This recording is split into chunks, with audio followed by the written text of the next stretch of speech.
So let me start by reading you a letter. Dear European Union, Council of Europe, governments, dear Ergo, ERIAC, dear teachers, advocates, dear Romani leaders. My name is Luma. I'm 14 years old, and today in school we learned something amazing. We learned about April 8th, Roma Nation Day. Our teachers showed us a photo from a big meeting in London a long time ago. It was called the First World Roma Congress. There were Roma all over the world, speaking Romani, raising our flag, choosing our anthem.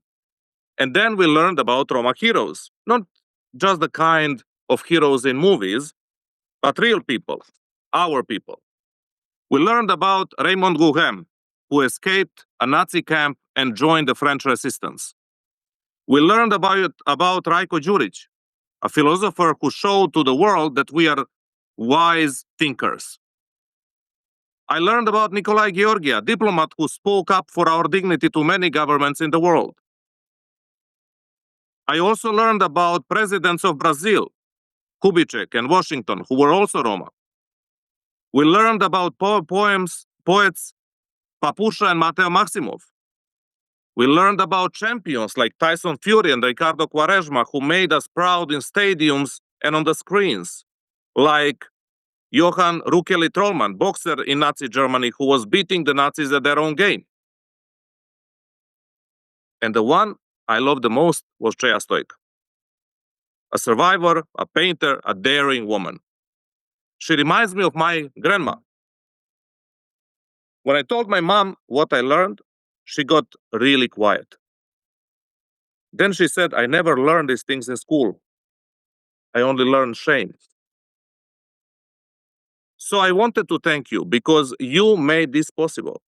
You made sure that because of your international conventions, because of your policies, because of your projects, my school and teacher taught me all this. Thank you for all the work you did, for helping me walk into a classroom and feel proud of who I am. With gratitude, Luma.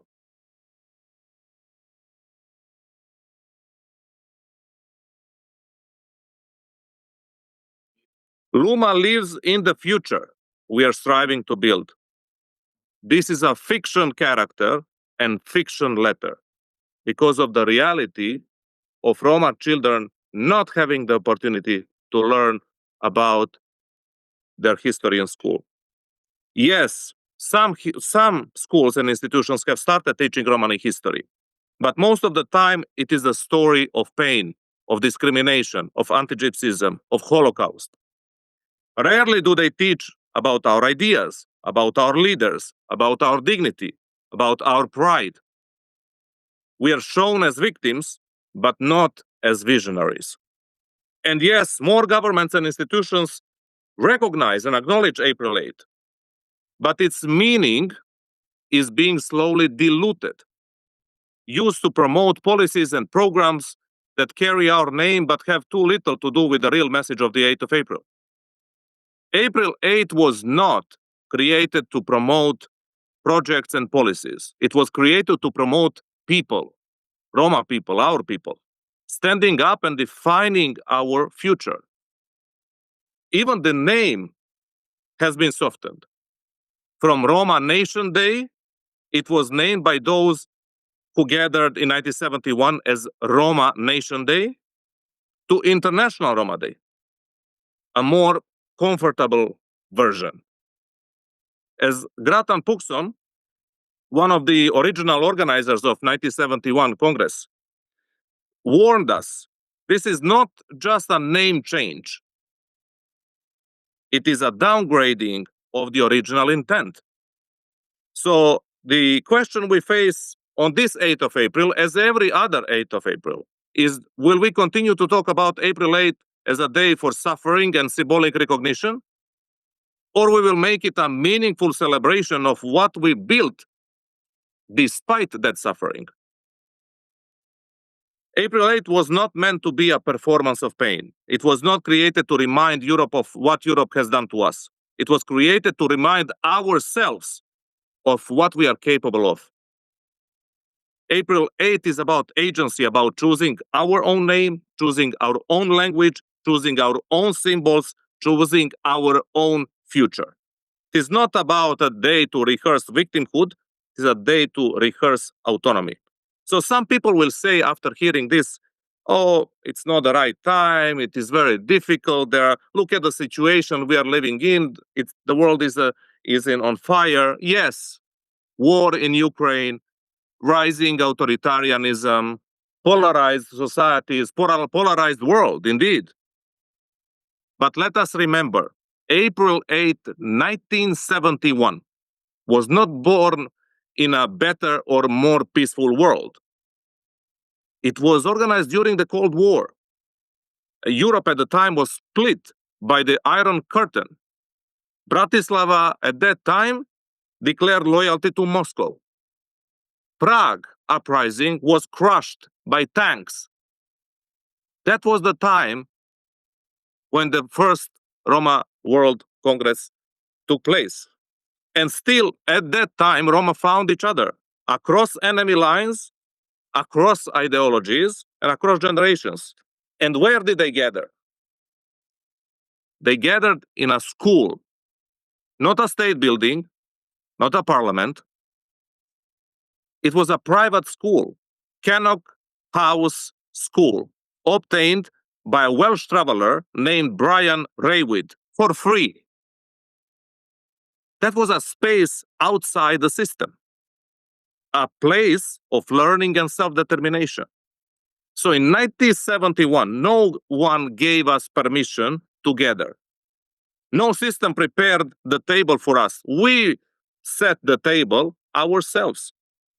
That's what 8th of April should be about, building the schools, literal and political, where this Roma history is taught and Roma agency is practiced. So what it would mean today to act in the spirit of 1971.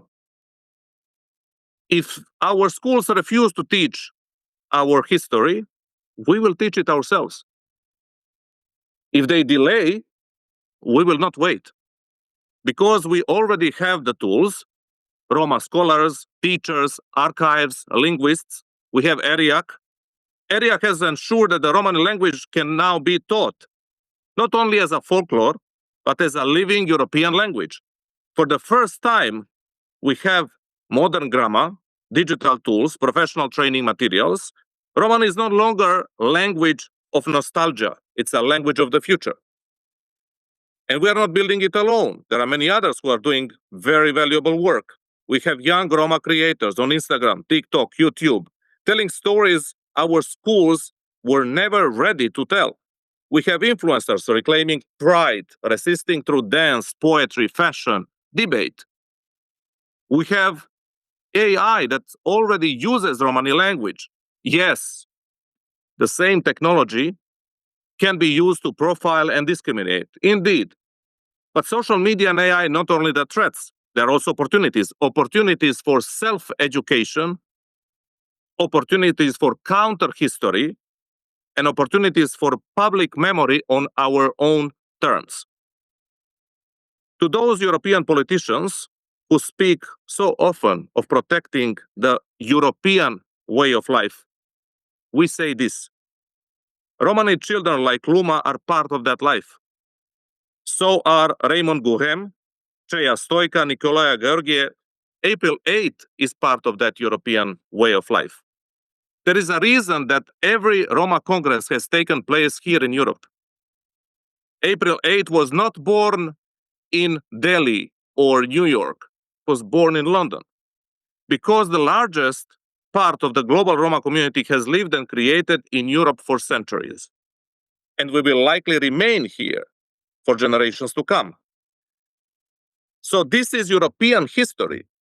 This is the European way of life, and it must be protected not only from those who attack it, but from those who ignore it.